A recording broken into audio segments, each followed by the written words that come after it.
Good morning. Welcome to Hobby Evolution. Where are we at? Episode 373. It is a Tuesday. I flip and hate Tuesdays. Everybody says I have a case of the Mondays. I always have a case of the Tuesdays. My least favorite day of the week.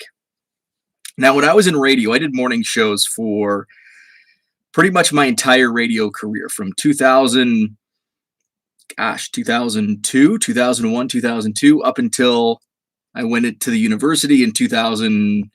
A lot of early mornings, a lot of pots of coffee, and I was always told, never if you're having a bad morning, if you're tired, if you don't like Tuesdays, don't talk about it because it's in the morning. You're there to entertain, and the people have to be like, they're driving to work. They feel like crap. They don't want the guy on the radio telling them, oh, it's cloudy and crappy and what a crappy day, because they're already kind of feeling that. So I try not to today. So I can tell you, Tuesdays suck. All right. No, Tuesday's good because I'm on the air today. I'm on the YouTube today. What's up, Zach? Good morning. ATX Treasure Chest. Good morning. Good morning, Herman. People are listening to you to escape their misery. That's basically, I don't know if they're listening to me to escape their misery, but they're escaping their misery listening to morning shows. So it is Tuesday. What's up, Diego? Good morning on the YouTube. Diego, how you feeling, buddy? I reviewed the card show. The Madison card show was Saturday. Big success. A lot of fun. That was probably my last. That was Sunday when I went live. Good deal. Good deal. So that's the last Hobby Evolution episode recorded Sunday morning. I also posted the video highlights to YouTube, so that video is up on my YouTube channel as well. So you can take a look at the highlights from Saturday's Madison card show. We had a lot of fun. Next card show that I'm doing, you can come see me in Rockford, Illinois. So if you're in like the Chicago suburbs, it's a quicker drive to Rockford than Madison. If you're in the Rockford area, check us out. Rock Church on Harrison Avenue. Saturday, October 9th, so that's 2 weeks away. I'll be bringing my bargain boxes.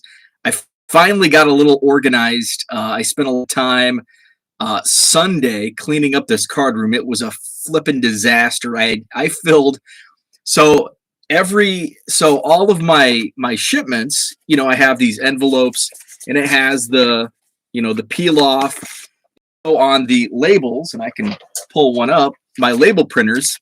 So when I'm like shipping out hundreds of items, I have like hundreds and thousands of these little slips, pieces of cardboard, bubble wrap.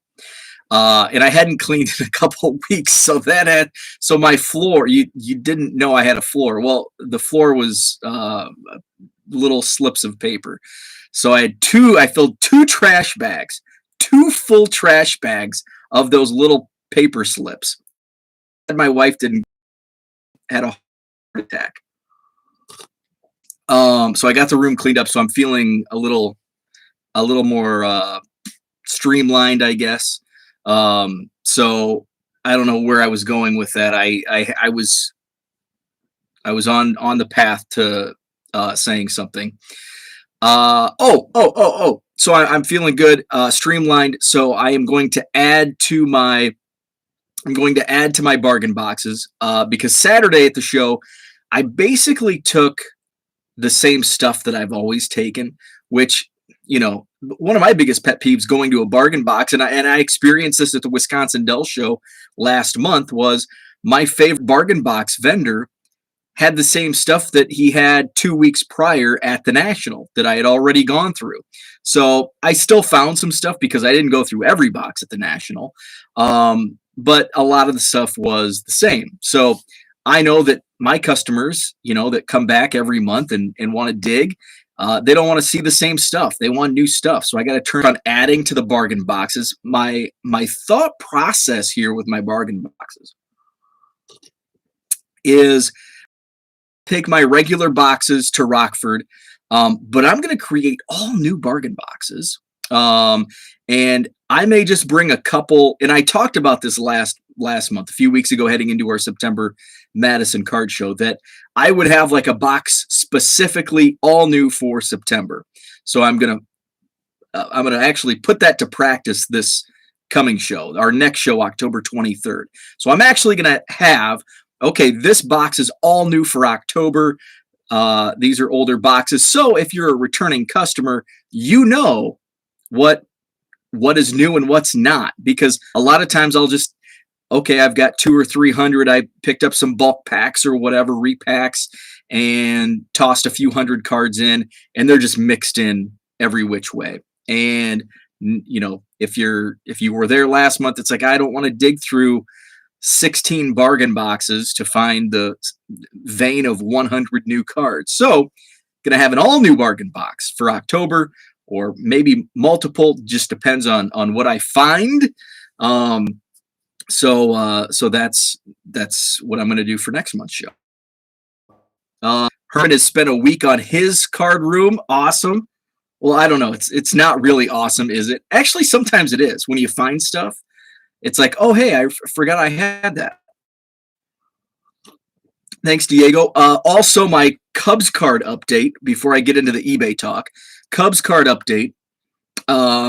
Somebody asked me, because I continue, if you've seen me post Cubs pictures in the last week, those are most likely have all come from Mike Summer when I went down to his card shop last weekend. I'm still counting. I think I'm down to like 3 boxes, probably 8,000 or 9,000 cards in those 3 boxes.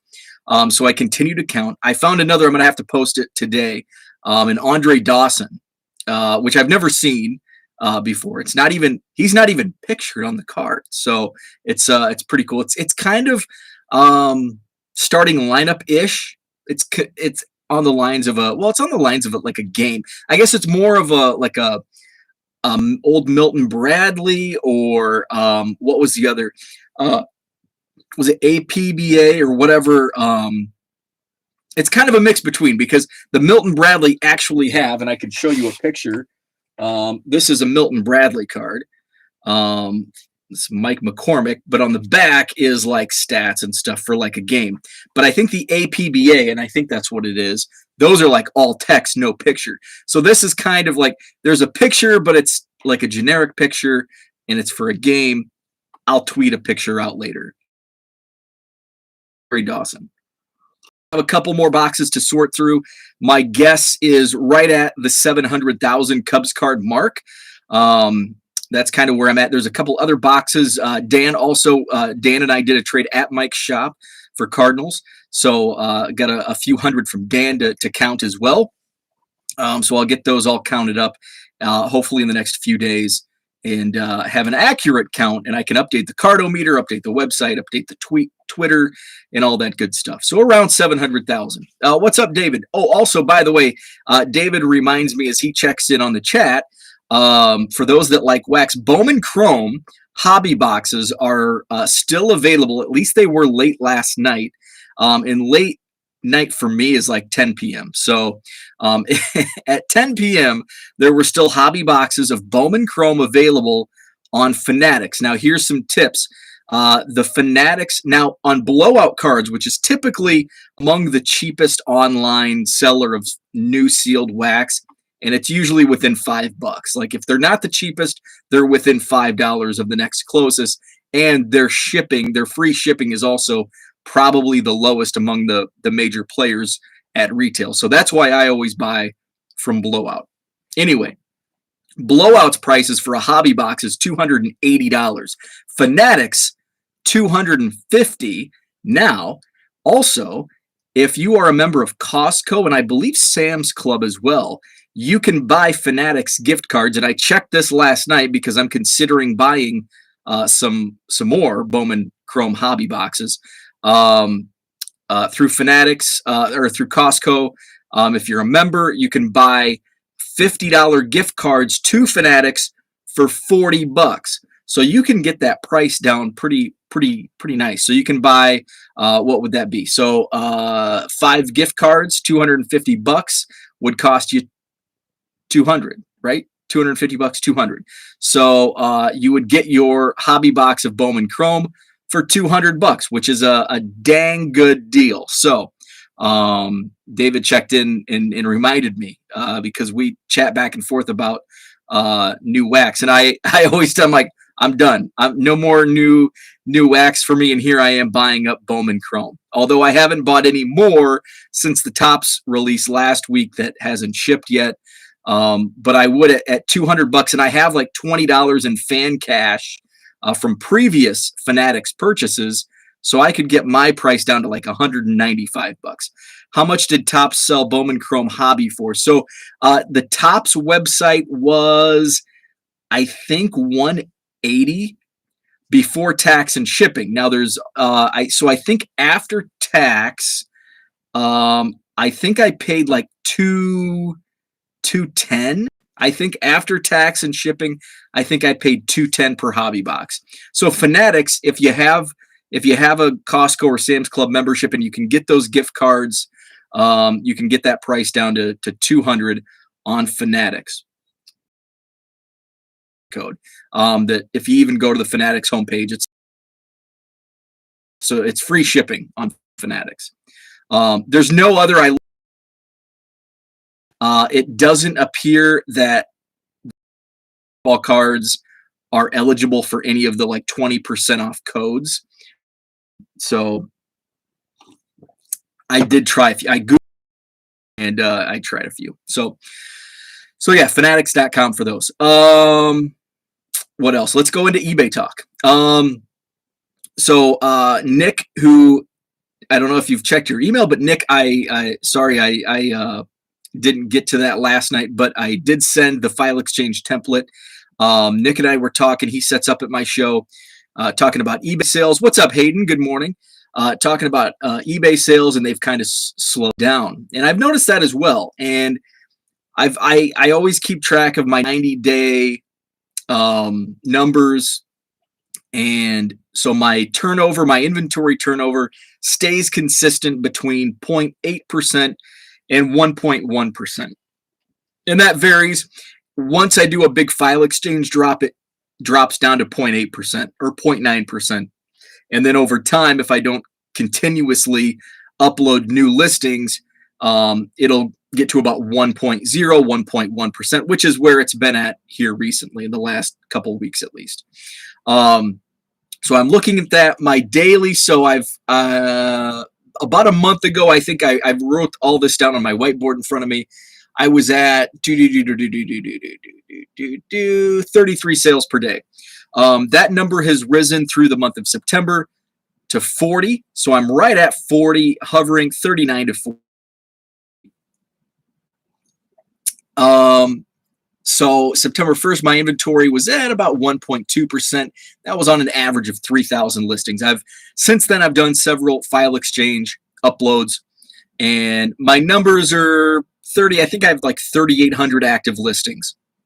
So I'm thinking, and it just doesn't seem to be climbing as much as it was in first quarter. And I talked about several times, a lot. I talked about the dip is coming. Be prepared, because once summer hits, it's gonna, we're gonna see that drop.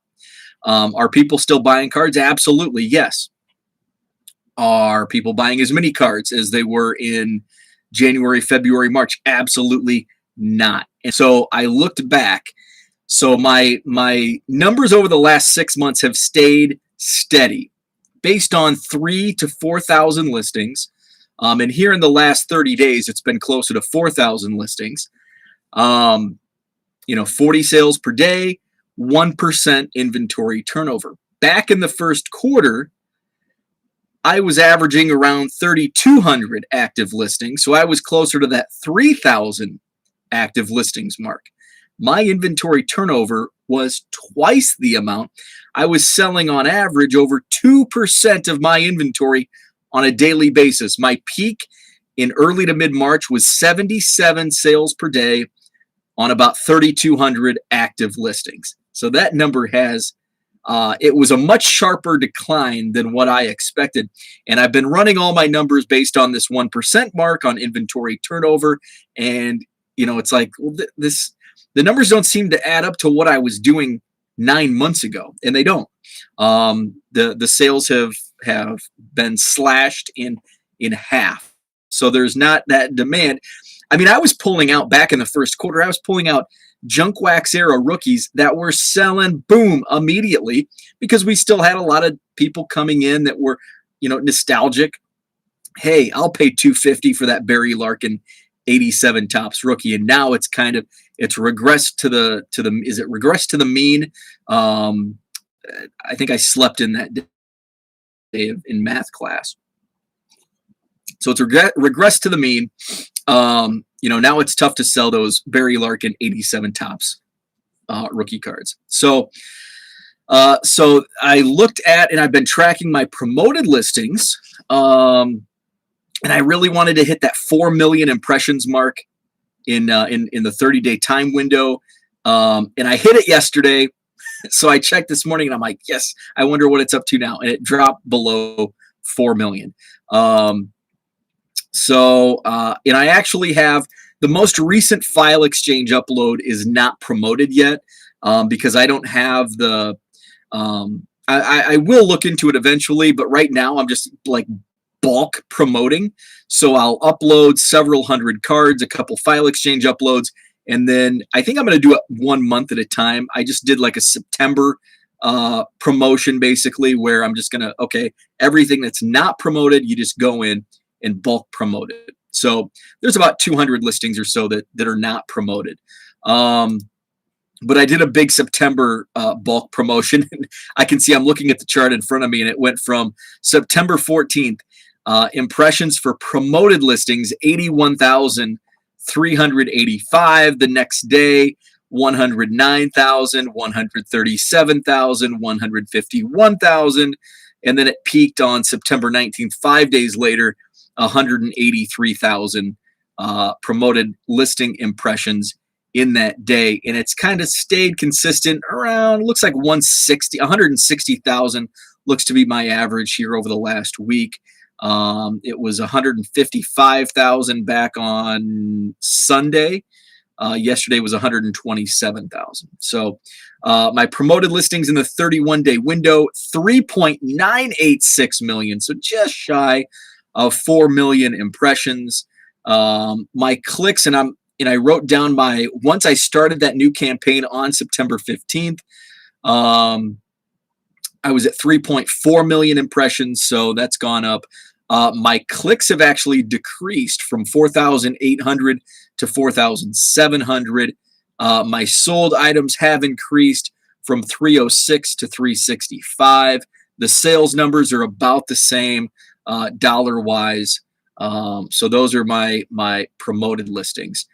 You can check out if you have an eBay store. Now, I don't know if it's the same. I'm sure it looks different if you're not in an eBay store. But if you do have an eBay store, just in the top right corner of eBay, the My eBay drop down, go to selling. And it's actually, and I think maybe it's easier now because I'm in the eBay website so often. But there's just so many, like it's really hard to navigate. But you go to that selling, and then scroll down a little bit, and it's under selling tools, and towards the bottom, promoted listings. Click onto that, and it shows all of the details, and you can create promotions and all that good stuff. So that's where you can find that if you have an eBay store. I don't know if it's the same if you do not have an eBay store. So found that interesting. When I dug into numbers, it's like, this I've got almost 4,000 listings, but I'm only at 40 sales per day. This math isn't adding up in February and March. I want to show off my Cubs Bowman Chrome. I have a few minutes.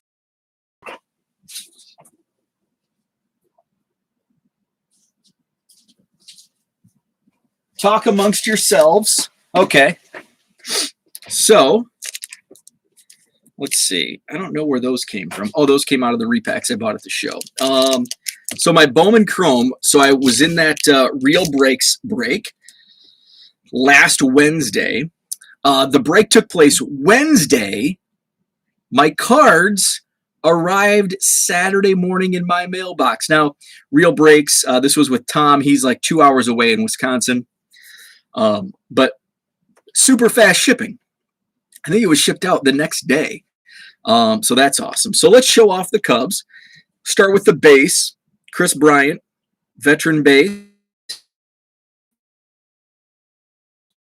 My guy, Javi Baez. Let's see. There's an insert. Oh, Brennan Davis. It's nice to see they have new pictures of Brennan. He was on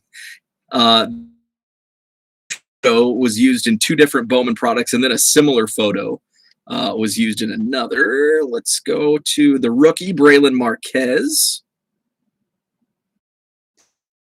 A film of Kevin Made. And we've got Ed Howard, first round pick 2 years ago. Struggled this year.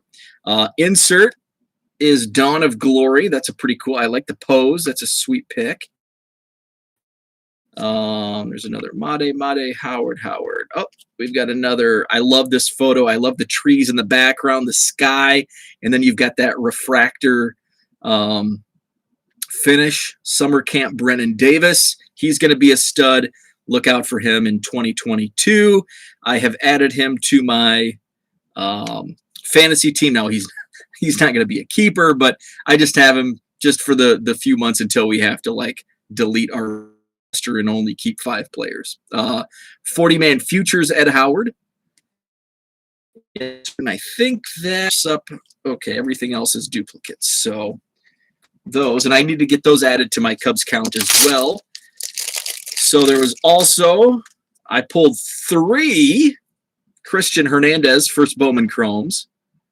What's crazy is these sell for like 20 to 30 bucks. I think at release they were up to 40 bucks for a first Chrome base of Christian Hernandez. He's called like the next A-Rod, the mini A-Rod or whatever. So he's like the big chase. This is why I have to pay big bucks to get into a Cubs Bowman Chrome break. So it's almost to the point where it's like, if I can move these, and I hate selling Cubs. I've only sold since I started the project, the 1 million Cubs project, back in December of 2017. I think I've only sold, and I can count on one hand how many Cubs cards I have sold. I've sold a Dylan Cease Gold Refractor Auto, and I'm glad I sold it when I did. I sold a Dylan Cease Chrome Refractor Auto because I had like 10 of them. And I sold 1 or 2 base Chrome Dylan Cease autos because I had about 20. So I had a big Dylan Cease collection. Well, I still do. But I sold off a few as he was climbing and getting close to his debut. Glad I sold when I did because it was able to fund some other Cubs cards. But those are, like, off the top of my head, the only Cubs cards that I can recall actually selling. I've traded off a few here and there.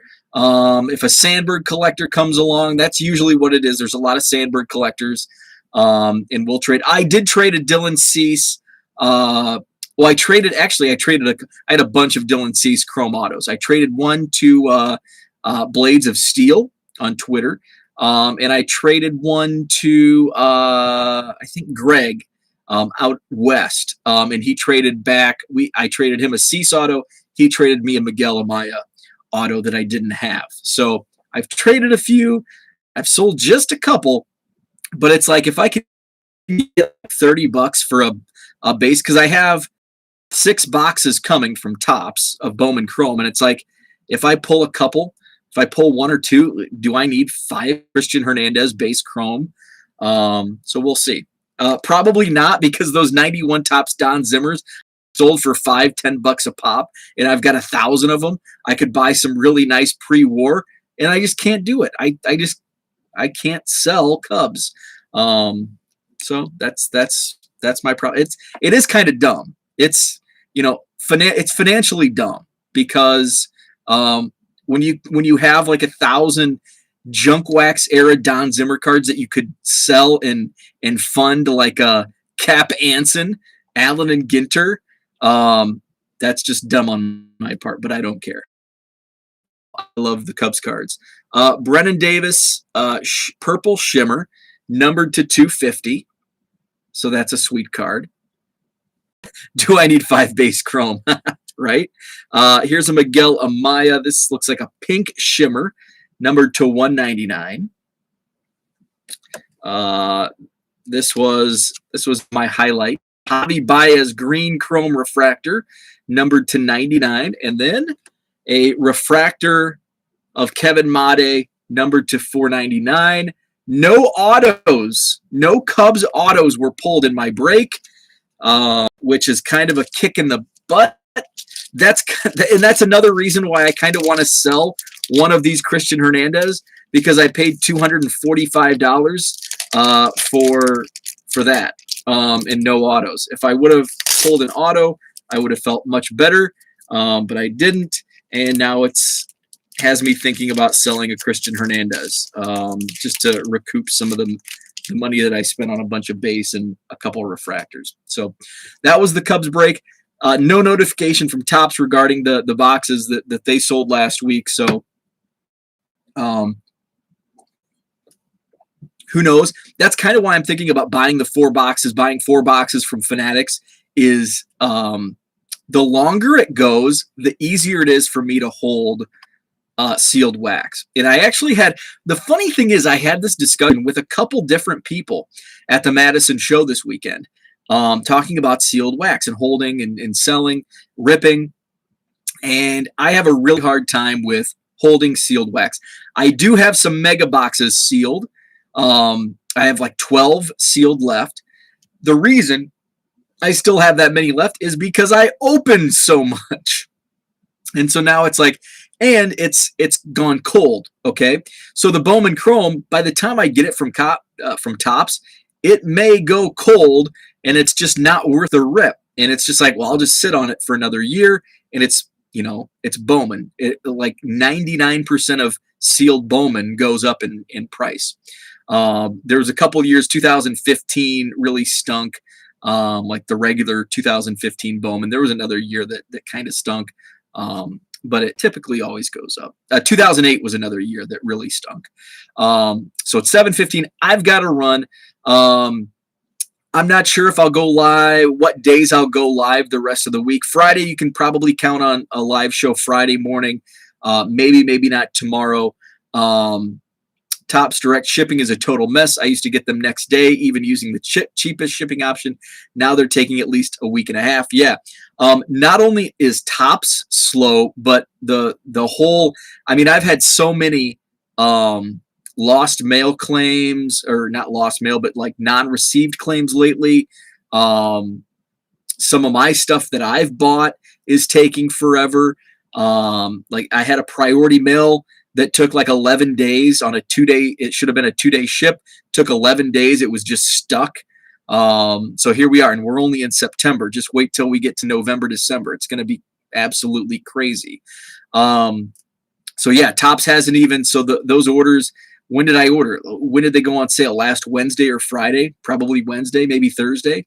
And it's still processing. Like they haven't even given me a shipping label yet. So not only do I have to wait for them to actually ship the item, then I've got to wait for it to actually get to me in transit. So it is a mess.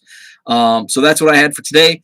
Thank you. I still have yet to receive Ginter X. Oh, that does not make me feel good at all. Oh, that doesn't. Maybe I should order those boxes from Fanatics today and see how quick how much quicker Fanatics boxes get to me a week later after ordering from Topps. Have a great Tuesday, and we'll talk later.